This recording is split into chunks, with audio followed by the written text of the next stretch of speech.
Okay, good. So லூக்காவின் சுவிசேஷம் 21ஆம் அதிகாரம் 34ஆம் வசனத்தை திறவுகோல் வசனமாக எடுத்துக்கொள்வோம்.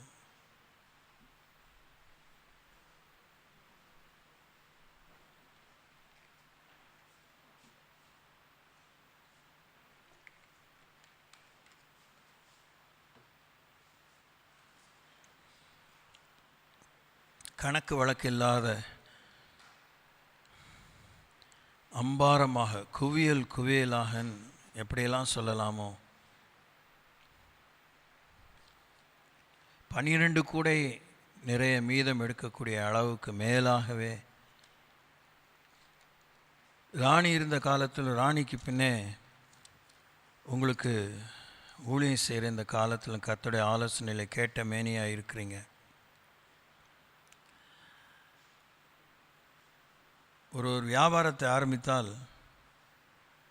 அவன் கணக்கு போடணும். வீட்டை கட்டினா கணக்கு போடணும், யுத்தத்துக்கு போனால் கணக்கு போடணும். இப்படிலாம் இயேசு தான் சொல்லியிருக்கிறாரு. அவர் எவ்வளோ பெரிய தாராள பிரபுவாக இருந்தாலும்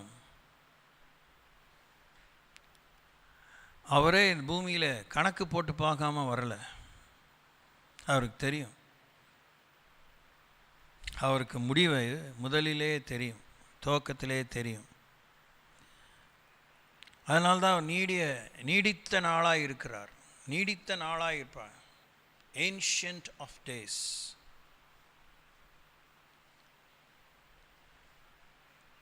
இதெல்லாம் கேளுங்க, இதெல்லாம் வேத வசனம், இதெல்லாம் ஒரு மனுஷனுடைய கருத்து இல்லை. இதெல்லாம் அவருடைய நிர்வாக யோகிதைகள், யோகிதாம்சங்கள், நிர்வாக உத்தமங்கள், நிர்வாக நேர்மைகள், நிர்வாக திறன்கள்.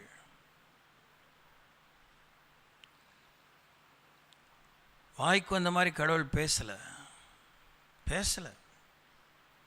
பேச முடியும், பேச முடியாது, அதை பற்றி அவர் யோசிக்கவே இல்லை.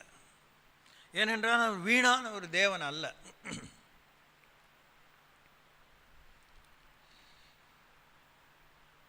தனிப்பட்ட ஒரு வாழ்விலே, பொது வாழ்விலே, ஒரு சமுதாய வாழ்விலே, ஒரு தேச வாழ்விலே, கர்த்தருடைய ராஜ்யத்திலே இருக்கிற பிரஜைகளாய் வாழக்கூடிய பெண்களான உங்களுக்கு எவ்வளவுதான் தேவன் உதவியாக இருக்கிறார், ஒத்தாசை புரிந்திருக்கிறார். He is for you. இதெல்லாம் உஸ்பேத்துற வார்த்தை இல்லை. God has committed himself to govern. ஆளுமை செய்வதற்கு, விசாரித்தறிவதற்கு இருக்கிறார். வீணான பெண்களாக, பேதைகளாக, அபலைகளாக, பரஸ்திரீகளாக அலையாதீங்க. கொச்சையாக கேவலமாய் பேசுகிற தேவதாசிகள் நீங்கள் இல்லை. You are not prostitutes of the temple. Very painful statement. உங்களை மணவாட்டியாய் தேவன் தெரிந்து கொண்டிருக்கிறார். மகிமையுள்ள, புத்தியுள்ள, மாசற்ற கன்னிகையாக, கரைதிரையற்ற கன்னிகையாக தமக்கு முன்பாக நிறுத்திக் கொள்வதற்கு தேவன் தம்மை தாமே ஒப்பு கொடுத்திருக்கிறார். யூ ஹாவ் டு, முடியுதோ முடியலையோ, நீங்கள் உங்கள் ஸ்தானத்தை கண்டுபிடிக்கணும், உங்கள் அந்தஸ்தை கண்டுபிடிக்கணும், உங்கள் நிலையை கண்டுபிடிக்கணும். உங்களுக்குள்ளே இருக்கிற ஒரு பெரியவர் என்பதை ஊருக்கு சொல்ல வேண்டாம், நீங்கள் பெருசாக வாழ்ந்து காமிக்கணும். கருமிகளாக, உரிமைகளாக, சிறுமிகளாக, சின்ன புத்தி கொண்டவர்களாக நீங்கள் வாழக்கூடாது. நீங்கள் மன்னாதி மன்னனுக்கு நீங்கள் ஒரு மாளிகை. அவர் மாளிகையை நீங்கள் கவனம் செலுத்தும்படி ஒரு அடிமை பெண் எஸ்தர். அந்த காலத்தில் அடிமைனா அடிமை தான். அடிமைனா என் அன்னத்துக்கும் ஒப்பிடலாம், செருப்புக்கு ஒப்பிடலாம், மிதியடிக்கு ஒப்பிடலாம், குப்பைக்கு ஒப்பிடலாம், தொடப்ப கட்டைக்கு ஒப்பிடலாம், ஆமாம், கழிவுக்கு ஒப்பிடலாம். they can be compared to anything. they have nothing to stake a claim about. அவங்களுக்கு உரிமை என்பது பூஜ்ஜியம். அது பெண்ணாக இருந்தாலும் ஆணாக இருந்தாலும் தான், அதான் மேட்ரு. குறிப்பாக பெண்களுக்குரிய அந்த கனத்துக்குரிய அந்தஸ்து, கனத்துக்குரிய அந்த பாத்திரம், அதெல்லாம் they care a foot. எனக்கு ஒரு ஆச்சரியம், எஸ்தர் புஸ்தகத்தை படிக்கும்போது அங்கே தேவன்கிற வார்த்தை உபயோகிக்கப்படலைன்னு வேத நிபுணர்கள் சொல்லுவாங்க. வாஸ்தவத்துக்கு உண்மை. ஆனால் தேவன் எப்படி வெளிப்படைத்தன்மையோடு அறிவிக்கப்படாவிட்டாலும், எழுத்தால் எழுதப்படாவிட்டாலும், பயங்கரமான ஒரு அதிகாரம் மிக்க ஒரு இங்கேயும் அங்கேயும் நகட்ட முடியாமல், இங்கேயும் அங்கேயும் திரும்ப முடியாமல், அவருடைய அந்த கட்டவிரல் கீழாக அகஸ்வேர் எவ்வளோ பெரிய துராக்கிரமன், 127 நாடுகளுக்கு மகா பெரிய சக்கரவர்த்தி. அவன் நினச்சிருந்தா என்னத்தையும் பண்ணியிருக்கலாம். ஒரு முறை பண்ணினான் என்பதையுமே அந்த அதிகாரம் ஆரம்பிக்கும் போதே வஸ்தியை பற்றிய விஷயத்தில் பார்க்குறோம். He cast away the first queen. Matter என்னென்னா, அகஸ்வேர் வாழ்விலே தேவன் எஸ்தரை நுழைத்த பின்னே அகஸ்வேரால் அட்டகாசம் பண்ணவே முடியல. அல்லேலூயா. That's a kind of God you serve. உன் அந்தஸ்தை நீ புரிந்து கொள்ளாமல் ஜல்லித்தனமாக வாழ்கிறீங்க. இதெல்லாம் சொல்கிறதுக்கு ஒருத்தனுக்கும் யோகிதம் இல்லை, உத்தரவாதம் இல்லை, கரிசனையும் இல்லை. இதெல்லாம் சொல்லிட்டதுனால பெருமை இல்லை, உள்ளெல்லாம் உடையுது. ஒரு பொம்பளைங்களை பார்த்து இப்படி பேசுகிறது எனக்கு, it's not in me but it is coming. You live such a cheap life. Shame on you all the time. நீங்கள் தான் சூடு சொரணையோடு மான வெக்கத்தோடு எழும்பணும். உங்கள் நிலையை நீங்கள் கண்டுபிடிக்கணும். உங்களுக்குள்ளே மணவாளன் வாழுகிறார், மன்னாதி மன்னன் வாழ்கிறார், தூய்மையானவர் வாழ்கிறார். How do you behave yourself in your private life or public life? தனிப்பட்ட வாழ்விலோ குடும்ப வாழ்விலோ எப்படி வாழ்கிறீங்க, என்ன வாழ்ந்திருக்கீங்க? You have run so many years. கர்த்தருடைய வருகை சமீபம் என்று ஏராளமான அடையாளங்கள் தெரிய வர உங்கள் நாட்களை எண்ணும் அறிவு உங்களுக்கு இல்லை. ஆனானப்பட்ட சாராள் வயசாயிடுச்சு. வயசானாலும் ஒருவனுக்காக உத்தமமாக வாழும்போது சாராயாக இருந்த அவளை சாராளாக மாற்றினார். ஜாதிகளுக்கு தகப்பன் என்கிறது போல அநேகருக்கு தாய்.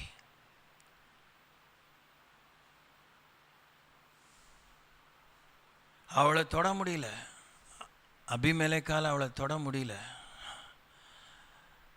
உங்களுக்காக கடவுள் வக்காலத்துக்கு வராரா? அரண்மனை ஆனாலும் சரி, அது குடிசை ஆனாலும் சரி, is God coming up for you, standing up for you. நீங்கள் வேணால் கர்த்தரை எங்களுக்காக காத்திருக்கிறவர், எனக்காக யாவற்றையும் செய்து முடிப்பா, சும்மா தலையில் கொக்கு தலையில் வெண்ணெயை வச்சு அது பிடிக்கிறேங்கிற மாதிரி ஏதாவது கதை சொல்லிகிட்டு இருக்கலாம். பட் சாராளுக்காக தேவன் வந்தார். ஆமென். Praise the lord. சாராள் விஷயத்தில் ஆகாருக்காக தேவன் வந்தார். ஆகாரின் விஷயத்தில் தேவன் சாராளுடைய பேச்சை கேளுன்னு ஆனானப்பட்ட தன்னுடைய நண்பனான சிநேகிதனான ஆபிரகாமுக்கு சொன்னார். இதெல்லாம் யோசிங்க, இதெல்லாம் சும்மா கதை இல்லை.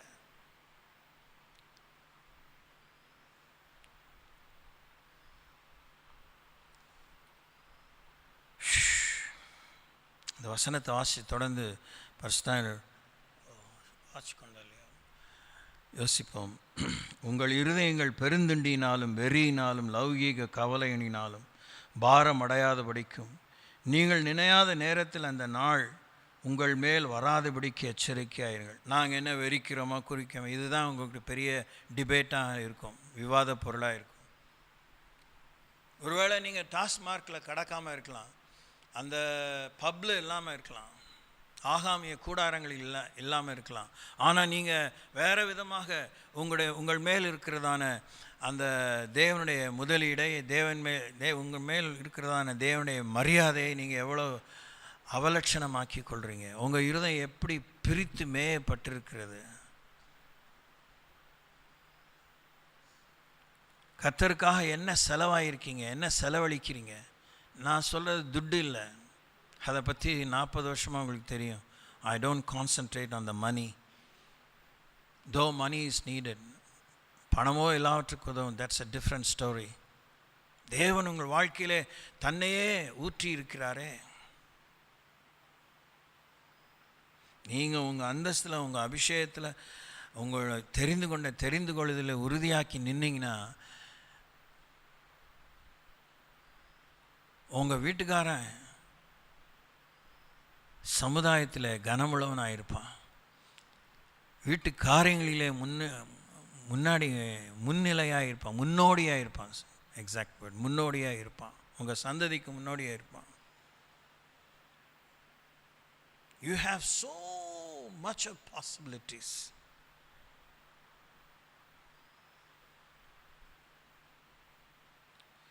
கர்ப்பத்தில் சுமந்து இருக்கும்போதே அப்போல்லாம் தெரியாது, இப்போ தெரியுதுல்ல. இப்பயும் பிள்ளைகளை கட்டி கொடுக்குறீங்களே, என்ன திறப்பின் வாயில் நிற்கிறீங்க, என்ன வரம் தேவனத்திலேருந்து பெறீங்க, என்ன கிருபையை பெறீங்க.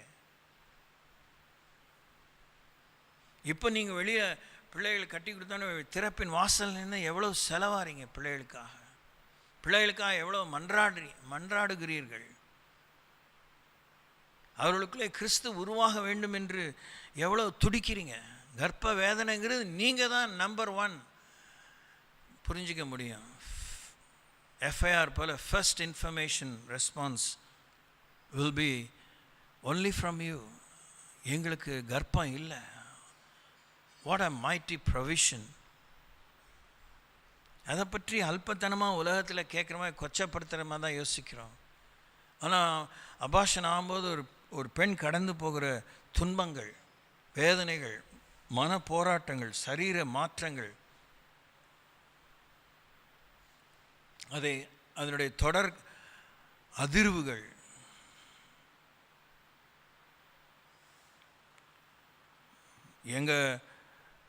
எங்களுடைய அடிப்படை பெண் உரிமை என்று கேட்குற கூச்சல் போடுற பெண்கள், once they go through abortion they scream, அலறாள்க.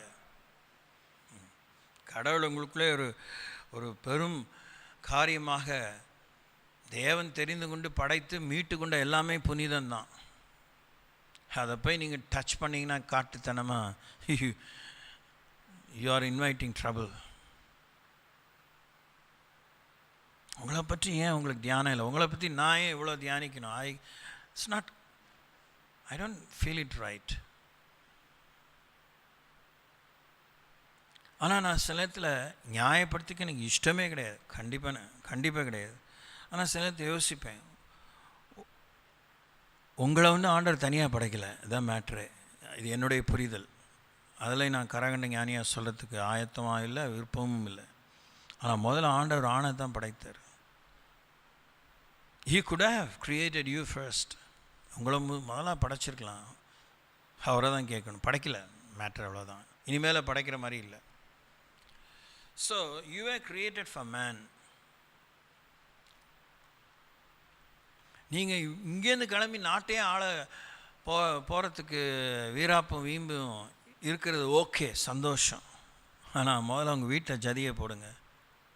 அறையில் ஆடாமல் அம்பலத்தில் ஆட முடியாது. உங்களுக்கு வாழ்க்கையில் கொடுக்கப்பட்ட மனிதனுக்காக நீங்கள் ஏற்ற துணையாக இருப்பதை நீங்கள் உருவாக்கிக்கோங்க. ஃப்ரம் A to Z, ஆனாலும் அக்கனா வரைக்கும் எவ்வளோ issues are involve, so many issues are involved. திறந்த வெளிங்கிறது போல் ஓப்பன் கண்ட்ரியில் கோடியான பெண்கள் துவம்சமாகறாங்க, மிதிப்படுறாங்க, சாகிறாங்க, கொல்லப்படுறாங்க, அவலட்சணமாக நடத்தப்படுறாங்க. உங்களோ பெரிய ஒரு அரண்மனையிலேயே கொலு மண்டபம் என்று சொல்லப்படுகிற அந்த private quarters of the king emperor, அந்த இடத்துல வச்சு தான் தேவன் உங்களை பாதுகாத்து வழி நடத்துகிறார். How do you fare? How do you grow? How do you show up? How have you trained yourself? அந்த கொலு மண்டபத்தில் ராஜாவோடு எல்லா விதமான பாதுகாவலோடு, மரியாதையோடு, சவரட்சணையோடு வைக்கப்பட்ட நீங்கள் உங்கள் அந்தஸ்தை காத்துட்டு என்ன விதத்தில் நீங்கள் ஒத்தாசையான ஒரு பெண்ணாக நம்பக்கூடிய, ராஜா முழுசாக நம்பக்கூடிய ஒரு ராஜாத்தியாக இருக்கிறீங்க. நீங்கள் எஸ்தரை விட எந்த விதத்திலும் குறைவானவள் அல்ல. இயேசுவின் இரத்தத்தாலே மீட்டு கொள்ளப்பட்டவங்க. சும்மா கூச்சல் போடுறதுக்கு இல்லை, பெரிய பாசிட்டிவ் கன்ஃபெஷன். ஐயோ டோன்ட் யூ இதெல்லாம் சொல்லி ஏமாற்றிக்காதீங்க. நீங்கள் உண்மையை சாதாரணமாகவே இயல்பாகவே உண்மையை மாத்திரம் பேசினாலே உங்கள் லைஃப் எங்கேயோ போயிடும், மகிமையாக போயிடும். உங்கள் ஆண்டவர் ரொம்ப ஸ்டெடியாக வாழ்க்கையில் உயர்த்திக்கிட்டே இருப்பார். நீங்கள் ஒன்றும் புதுசாக ஜோடித்து ஒரு ஸ்லோகம் சொல்கிற மாதிரி பாசிட்டிவ் கன்ஃபெஷன் அப்படிலாம் செய்ய வேண்டாம். வெளிப்பாடுன்னு நீங்கள் சொல்ல வேண்டாம். I don't think so. நான் அதை அவமதிக்கலை. வேதத்தை ஒழுங்காக படித்து வேதத்தை ஒழுங்காக இருக்கிற தெம்போடு நீட்டி நெளிக்காமல் கை கொண்டாலே வாழ்க்கையே வெளிப்பாடாக தான் இருக்கும். வாழ்க்கையே புரிதலால் பகுத்தறிவால் தான் நிரம்பி இருக்கும். உங்கள் வாழ்க்கையை புரிஞ்சுக்குவீங்க. You will know yourself. உங்கள் வாழ்க்கையில் இருக்கிற மர்மமே எவ்வளோ இருக்குது. ஏன் பல விஷயம் உங்களுக்கே புரியல, யாரோ எடுத்து சொல்ல வேண்டியிருக்கு. அது பொண்ணாக தான் இருந்தானே, ஆணாக தான் இருந்தானே, இயற்கையாக இருந்தால் தான் என்ன, அது தேவ தூதனாக இருந்தால் தான் என்ன, யாராக தான் இருந்தானே. நீங்கள் தேவனும் நெருக்கமாக பழகினா உங்களுக்கு கர்த்தருடைய இருதயம் தெரியும். கர்த்தருக்கு பயந்த இடத்துல அவருடைய ரகசியம் இருக்கிறது. To you carry such a fear? அப்படிப்பட்ட ஒரு மரியாதை இருக்கா? அப்படிப்பட்ட முன்னெடுப்பு உங்கள் வாழ்க்கையில் இருக்கா? அப்படிப்பட்ட ஒரு கவனம் இருக்கா? To you have such a focus? என்னைக்காவது தேவன் வரைஞ்சி கட்டிட்டு தன்னுடைய ரகசியத்தை உங்ககிட்ட சொல்கிறாரா? எவ்வளோ சீப்பான ஒரு பிஹேவியர். அடுத்தவங்க வாழ்க்கையை பற்றி ரகசியத்தை தெரிஞ்சுக்க. அது என்ன ரகசியம்? அது என்ன ஒன்று நல்லதோ கெட்டதோ அதை போய் தெரிஞ்சுக்க அலையிறீங்க. அதில் இருக்கிற 1008 குறைகள், அதனால் உண்டாகிற காயங்கள், போட்டி பொறாமைகள், பழிவாங்கும் எண்ணம், கோபம், கசப்பு, கசப்பான வேர். தேவனுடைய இதயத்தில் இருக்கிறத உங்கள் திட்டத்தை அறிங்க. உங்களை வச்ச குடும்பத்தில் உங்களை விளக்குங்கிறாங்களே, குடும்பத்தின் விளக்குங்கிறாங்களே, உங்கள் விளக்கு அணைஞ்சு போகக்கூடாது. மங்கி எரிகிற திரி நெறிந்த நாணல், மங்கி எரிகிற திரை அவர் அணையாமலும் நெறிந்த நாணலை முறியாமல் இருக்கிறார். அப்படிப்பட்ட ஒரு ஃபேவரபிள் காட்.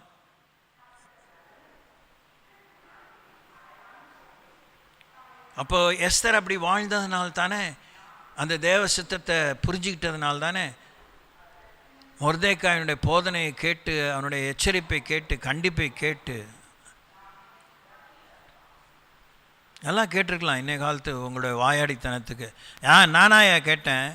நான் அடிமையாக இருந்தேன், என்ன தானே கூப்பிட்டு கொண்டு போய் விட்ட? என்னை பொத்தி வளர்த்துருக்கலாமே.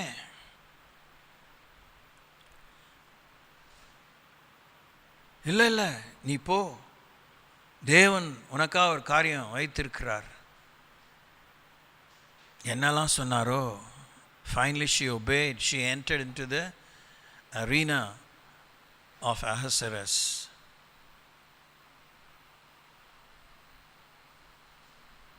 என்ன பிகு பண்ணாலும், நீங்கள் எவ்வளோதான் ஒத்துக்காட்டினாலும் உங்களை ஆண்டவர் இறுதியாக அவருடைய அந்த நித்திய முடிவில்லாத ஞானத்தில் உங்களை பெண்ணாக தான் படைத்தார். உங்களை ஒரு எல்லையில் வைத்தார், ஒரு குடும்பத்தில் வைத்தார், ஒரு சமுதாயத்தில் வைத்தார், ஒருவனுக்கு ஒருத்தியாக உங்களை ஆண்டவர் கொடுத்தார்.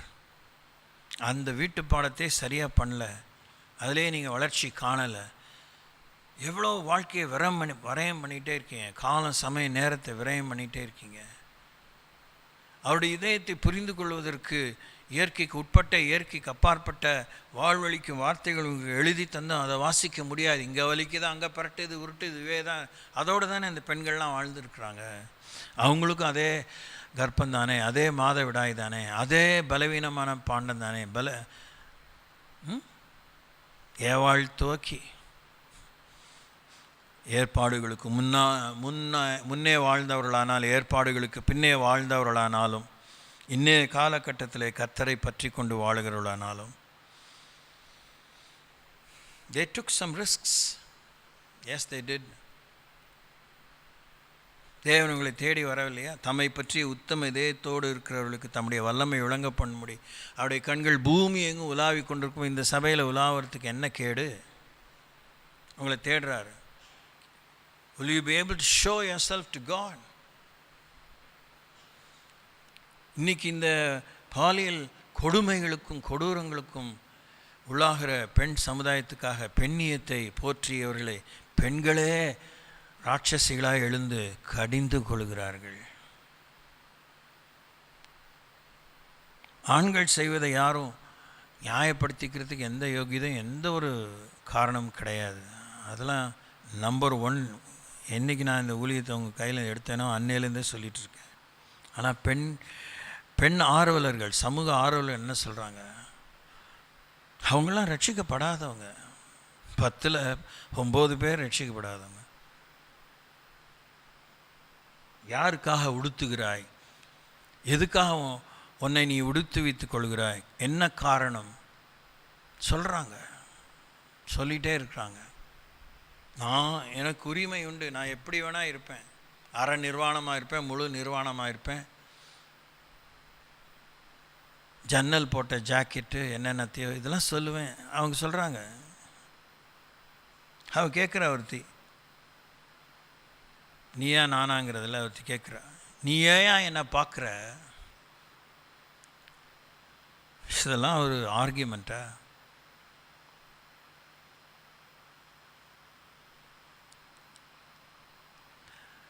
அதெல்லாம் நான் ஒத்துக்கிட்டாலும் கூட இயேசு கிறிஸ்து என்ன சொன்னார்?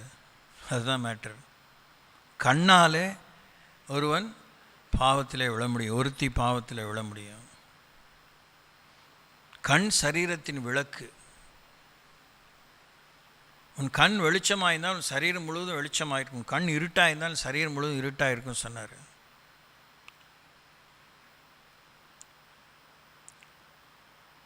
அந்த சுதந்திரத்தை துஷ்பிரயோகம் பண்ணி ஆர்கியூமெண்ட் பண்ணுறதுல என்ன பிரயோஜனம்?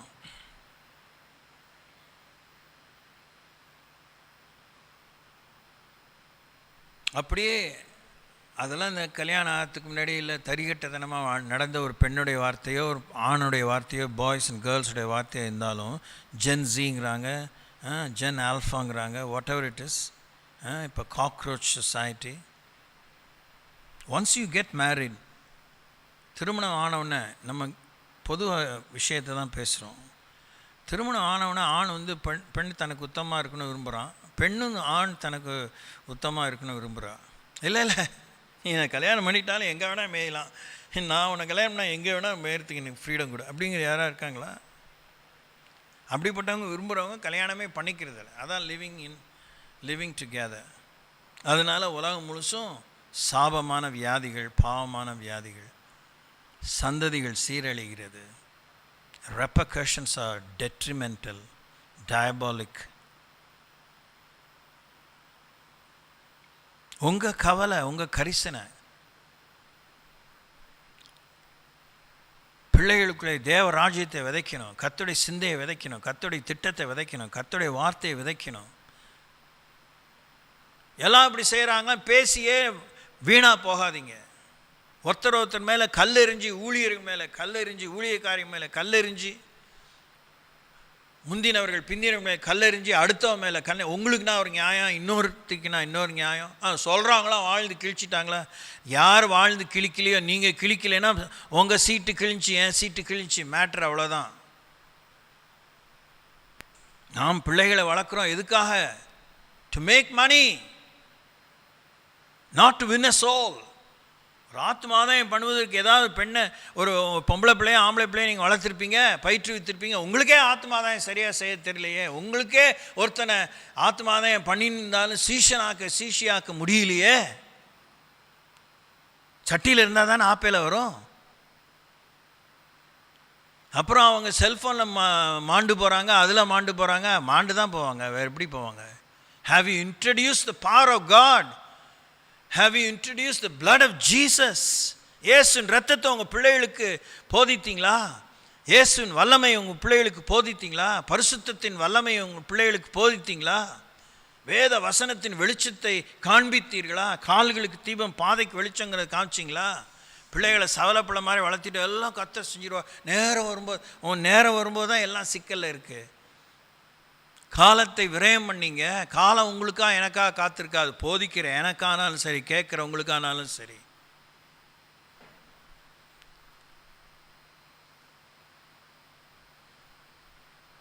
நெருக்கடிகள் நீதிமானையும் ஆகடியம் பண்ணுன்னு சொல்லி பைபிள் சொல்லுது. அவன் பெரிய நீதிமானாக இருந்தானே, ஆனானப்பட்ட நீதிமான் தான் யோபு. அவனுக்கு எதிர்பாராமல் சாத்தானுக்கு கர்த்தருக்கு உண்டான டீலில் மாட்டிட்டு மத்தளத்துக்கு 2 பக்கம்தான் அடி, இவனுக்கு ஒரு பந்து மாதிரி எல்லா பக்கம் ஃப்ரெண்ட்ஸு எல்லாமே. அவனுக்கு தெரியல, தலை குழம்பிருச்சு, மண்டை குழம்பிருச்சு, புலம்ப ஆரம்பிச்சிட்டா. ஒரு நேரம் வரைக்கும் உத்தமத்தில் நின்னார் தாட் புட்னு. அதுக்கப்புறம் ஆள் அரண்டு நொறுங்கி போயிட்டார், புலம்பி தள்ளிட்டார். கர்த்தருக்கு தெரியும். ஆனாலும் அவனுடைய லிமிட்டேஷனை அவன் புரிஞ்சுக்கணும்னு தேவன் செய்கிறார். நம்முடைய வரையறை என்னங்கிற தேவன் நமக்கு காண்பிச்சிட்டே இருக்கார். ஆனால் நமக்கு தலை கொளுத்த பெருமை. உங்களால் என்னால் எதையுமே சாதிக்க முடியாது. தேவனை விசுவாசிக்கணும் எல்லாம் கூட அப்படிப்பட்ட வாழ்கிற ஏமாத்துகிற உலகத்தில் இருக்கோம். நம்மால் இயேசு தான் சொன்னார், எல்லா பாசிட்டிவிட்டிக்கு அவர் தான் ஊற்று. அவர் தான் சொன்னார், என்ன இல்லாமல் உங்களால் ஒன்றுமே செய்ய முடியாதுன்னு. Price the Lord. தேவன் நமக்கு உதவி செய்யாமல் உங்கள் வாழ்க்கையில் முன்னேறவே முடியாது. தேவன் உங்களுக்கு உதவி செய்யாமல் உங்களால் ஜெயமாக வாழவே முடியாது, காரியத்தை சாதிக்கவே முடியாது. எல்லாம் அனுகிரகம். அந்த உச்சக்கட்டமான ஞானத்தை பெற்று எல்லாத்தையும் அனுபவிக்கும் கூடிய எல்லாத்தையும் ஒன்றும் விடாமல் எல்லாத்தையும் அனுபவித்து கேவலப்பட்டு காயப்பட்டு தீட்டுப்பட்டு தேவ கோபத்துக்குள்ளாகி பின்மாற்றத்தில் இருந்து எழுதினாரோ எப்படியோ எழுதினாரோ. பிரசங்கி புத்தகத்தில் சொல்கிறார்ல, அனுகிரகம். தேவன் எவன் மேல் இரக்கமாக இருக்கிறாரோ அவர் தான் அந்த அனுபவ பாதியதையை தருகிறார். சேர்த்து வச்சுருக்கோம் எல்லாத்தையுமே, எதெல்லாம் முடியுமோ சேர்த்து வச்சிட்ருக்கோம். ஏதாவது அனுபவிக்கிறோன்னு நீங்கள் நினைக்கிறீங்க, முழுமையாக அனுபவிக்கிறோன்னு நினைக்கிறீங்க, மன திருப்தியோடு அனுபவிக்கிறோன்னு நினைக்கிறீங்க, சந்தோஷமாக அனுபவிக்கிறோன்னு நினைக்கிறீங்க, தாராளமாக அனுபவிக்கிறோன்னு நினைக்கிறீங்க, பயம் இல்லாமல் அனுபவிக்கிறோன்னு நீங்கள் நினைக்கிறீங்க.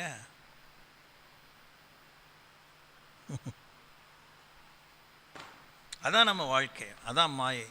ஐயோ அவன் பார்த்து கண்ணு போட்டுருவான், ஐயோ பார்த்து கண்ணு போட்டுருவா, ஐயோ இவன் திருடிட்டு போயிடுவான், என்ன நினைக்கிறான். நாம் நமக்காகவே வாழலை பாருங்கள். நாம் நமக்காக வாழ தெரியல, அதனால தான் கிறிஸ்துக்குள்ளே வாழ்ந்தால் அவர் நம்ம கூட இருந்து நமக்காக வாழ்ந்தால் அவருக்காக வாழ வைப்பார். Price the Lord. அந்த எக்ஸ்சேஞ்சே இல்லை.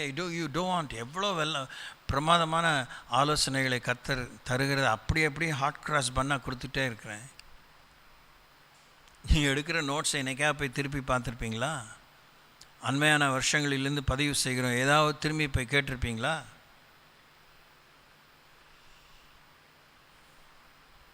யோசிங்க.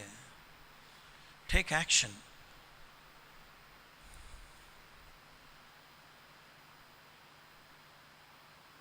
யோவான் எழுதின சுவிசேஷம் இதெல்லாம் அந்த கல்யாண நேரத்தில் கூட சொல்லியிருக்கிறேன். 2 கல்யாணத்தில், எல்லா கல்யாணத்திலும் சொல்லலை. 17ஆம் அதிகாரம் 6ஆம் வசனம். நீர் உலகத்தில் தெரிந்தெடுத்து எனக்கு தந்த மனுஷருக்கு உம்முடைய நாமத்தை வெளிப்படுத்தினேன். அவர்கள் உம்முடையவர்களாக இருந்தார்கள், அவர்களை எனக்கு தந்தீர். அவர்கள் உம்முடைய வசனத்தை கை கொண்டிருக்கிறார்கள். ஜீசஸுக்கே வரவன் போகிறவன் எல்லாம் ஆர்டர் கொடுக்கல. பிதா தெரிந்தெடுத்த மக்கள் தான் இயேசு கையில் வந்தாங்க. ஸ்தோத்திரம்.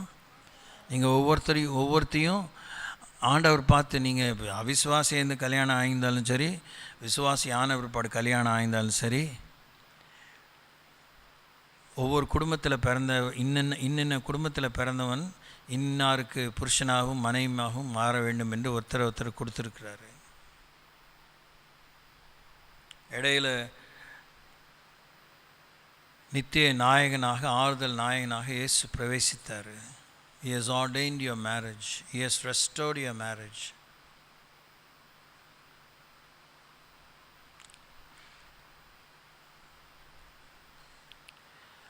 தும்ப விட்டுட்டு வாழை பிடிக்கிற மாதிரி என்னத்தையோ வைல்டு கூஸ் சேஸ்ன்னு இங்கிலீஷில் சொல்கிறாங்க பார்த்தீங்களா? ஒரு காட்டு வாத்தை அவங்களால பிடிக்க முடியாது. காட்டு வாத்தோடைய வைல்டு கூஸ் இருக்கு பார்த்தீங்களா, அதனுடைய ஸ்பீட் பயங்கரமாக இருக்கும். the way it carries itself is very wild, cannot be tameable. பிடிக்கவே முடியாது. வாத்து ஓட்டத்துக்கெலாம் என்ன ஒரு மேட்ரா அப்படின்னு ஓடி பாருங்கள். வீட்டில் வளர்க்குற இல்லை இந்த மாதிரி ஃபார்மில் வளர்க்குற வாத்தை பற்றி நான் சொல்லலை. Genuinely wild goose. வெளியில் தேசாந்திரியை திரிகிற கிளியை லேசில் பிடிச்சிட முடியாது, எதையும் பிடிச்சிட முடியாது. அதை டேம் பண்ணுறதுக்குள்ளே உசுறு போயிடும். You have to spend years. நீங்கள் கிறிஸ்துவின் கரத்தில் இருப்பதை பற்றிலாம் தியானித்து நல்ல பவ்யமாக உங்களால் வாழலாம். சும்மா சுற்றிக்கிட்டு இதையும் பண்ணிவிட்டு அதை என்ன நீங்கள் சாதிச்சிங்க? எண்ணத்தில் வளர்ந்தீங்க? எதில் பிரகாசமாக இருக்கீங்க? எதில் ஒத்தாசையாக இருக்கீங்க? ஆலை இல்லாத ஊரில் இழுப்புப்பு சக்கரைன்னு வாழ்ந்துட்டு இருக்கீங்க.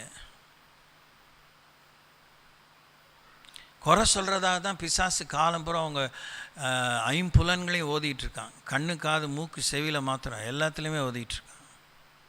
உங்களை நீங்கள் பார்க்க தவறுகிறீர்கள். உங்களை நீங்கள் கணித்து பார்க்க தவறுகிறீர்கள்.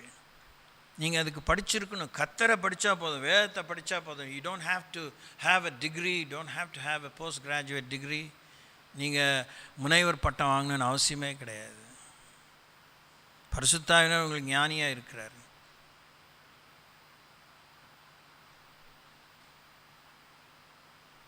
எந்த ஒரு கிறிஸ்தவனும் தேவ பிள்ளையும் ஊழியர்களோ யாராக இருந்தாலும் நாம் விளம்பரப்படுத்திக்கிறதுக்கு இந்த பூமியிலே நமக்கு அனுமதி இல்லை. கர்த்தரை தான் பிரஸ்தாபிக்கிறதுக்கு நமக்கு அனுமதி. Praise lord. அல்லேலூயா. ஆமாம். You don't have to show your self.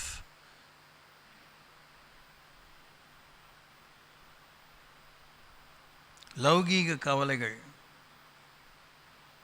மற்றதெல்லாம் இல்லாட்டினாலும் லௌகீக கவலைகள் எவ்வளோ தான் இருக்குது.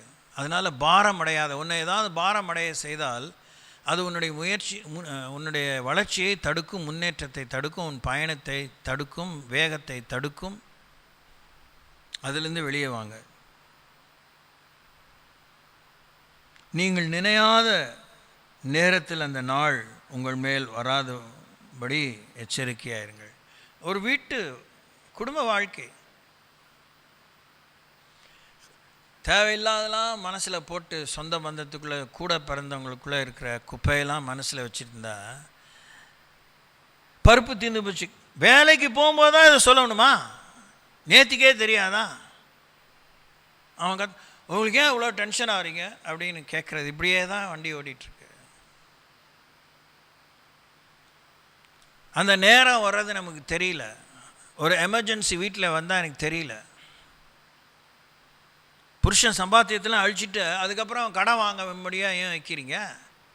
ஏன் லோன் வாங்க முடியும் வைக்கிறீங்க? ஏன் சம்பாத்தியம் தங்காமல் விரயம் பண்ணுறீங்க செலவை? என்ன நியாயப்படுத்துவீங்க?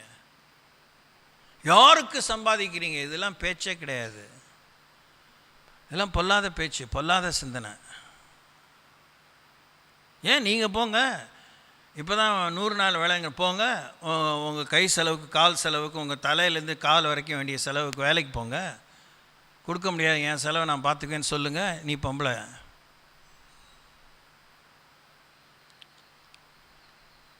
You live a total irresponsible life so many times. தேவையில்லாதெல்லாம் வீட்டில் வாங்கி வச்சுருக்கீங்க. தேவை வரும்போது செலவழிக்கிறதுக்கு யோசிக்கிறீங்க.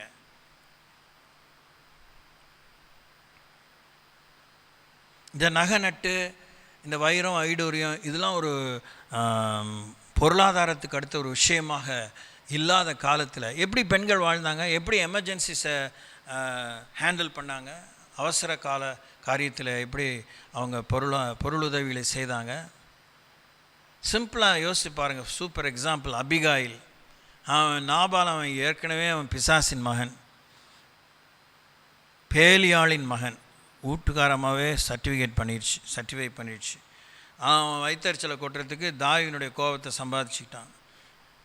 தாவீதுக்கு இருந்த அன்னைக்கு இருந்த வேகத்துக்கு அவனுக்கு இருந்த அழைப்புக்கு அவன் ஒன்றும் இல்லாமல் ஆக்கியிருக்கலாம். அவங்ககிட்ட என்ன லஞ்சம் கொடுக்க காசு இருந்துச்சா? அது இருந்துச்சா? அதுதான் தாவீது தான் வந்து கேட்டாங்க. என்ன கேட்டாங்க? அவங்களாம் தேசாந்திரியா அவனையே சவுல் விரட்டிட்டாரு. சாப்பாடு இல்லை, வீட்டு பொம்பளை, கனவான் தனவான் பணக்காரி, டெய்லி தான் திங்கிறோம்ல அடைகளை, டெய்லி தான் இதையும் திங்கிறோம்ல பால் கட்டிகளை, எல்லாத்தையும் சேர்த்து வச்சு வண்டியை கட்டிட்டு தாவீதுக்கு முன்னாடி போய் முதல்ல இதெல்லாம் கொடுக்குறா. கதை தான் நமக்கு, எல்லாம் பைபிள் ஸ்டோரிஸ் தான். எதாவது முதலீடு செய்ய உங்கள் வாழ்க்கையில் வருமா? திடீர்னு வீட்டுக்காரர் வந்து கேட்டால் என்ன பண்ணுறது, திடீர்னு அவங்க சொந்த பந்தம் வந்தால் என்ன பண்ணுறது, என்ன கொடுத்துருக்கீங்க, யாருக்கு அப்படியே பஞ்சபட்ச பரமானந்த கொட்டி கொடுத்துருக்கீங்க, வந்தவங்களுக்கெல்லாம் எவ்வளோ பயங்கரமாக விருந்து பண்ணிட்டீங்க, விருந்து மருந்து 3 நாள் என்றைக்காவது ஒரு நாள் அத்தி புத்த மாதிரி செஞ்சுருப்பீங்க, அது காலம் பூரா பத்திரிகையில் போட்டிருப்பீங்க. பட் அபிகாயில் எவ்வளோ புத்திசாலியாக வாழ்ந்தா. தாவீது நாளைக்கு கட்டிக்க போகிறோன்னு நினச்ச முதலீடு பண்ணாளா? கிடையாது. கோபத்திலேருந்து தப்பிக்கணும், தாவீது ஒரு தப்பு பண்ணக்கூடாதுங்கிற விவரம் அவளுக்கு இருந்துச்சு. Praise the lord. அப்படியே உட்காந்து கேட்குறதுல மலைப்பாம்பாக இருக்கிறீங்க. That's a curse on you. நீங்கள் எளிமை பிரகாசிக்கலைன்னா இது கரளையாக உங்கள் வாழ்க்கையில் போயிடும். தப்பு பண்ணிக்கிட்டே இருக்கீங்க. அதை சொன்னால் அவங்க மூஞ்சி முகரையும் பேய கூட நேராக பார்த்துலாம் போல அவங்க மூஞ்சியை பார்க்கவே முடியல. வாட் அ பிட்டி. அப்படியே பார்க்குது சுஜிதா, இந்த மாதிரிலாம் நாங்கள் எங்கள் வாழ்க்கையில் கேட்டதே இல்லை. இப்போ தானே வந்திருக்க, 40 வருஷமாக படுறோம் பாடு.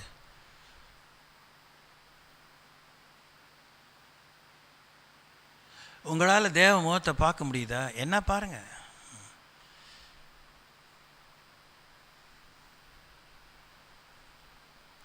ஆனால் உங்களை ஐயோ பெருமை அப்படி உருட்டி வச்சுருக்கு. பெரிய பாசிட்டிவாக பேசுகிறீங்கன்னு. உங்கள் பாசிட்டிவிட்டினால் ஏதாவது நெகட்டிவ் எனர்ஜி ஒளிஞ்சிருக்கா?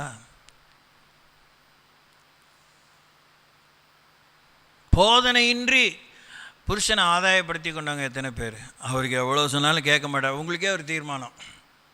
ஏன்னா நீங்கள் சொல்கிறது கேட்க முடியாத அளவுக்கு சொல்லியிருப்பீங்களா இருக்கும், கேட்கக்கூடாது சொல்லியிருப்பீங்களா இருக்கும். ஆனால் பேர் தான் லூஸு அப்படி எழுதி வச்சிட்டாரு. வேதத்தை எழுதுனவங்கெல்லாம் லூஸு, நீங்கள் தான் ரொம்ப டைட்.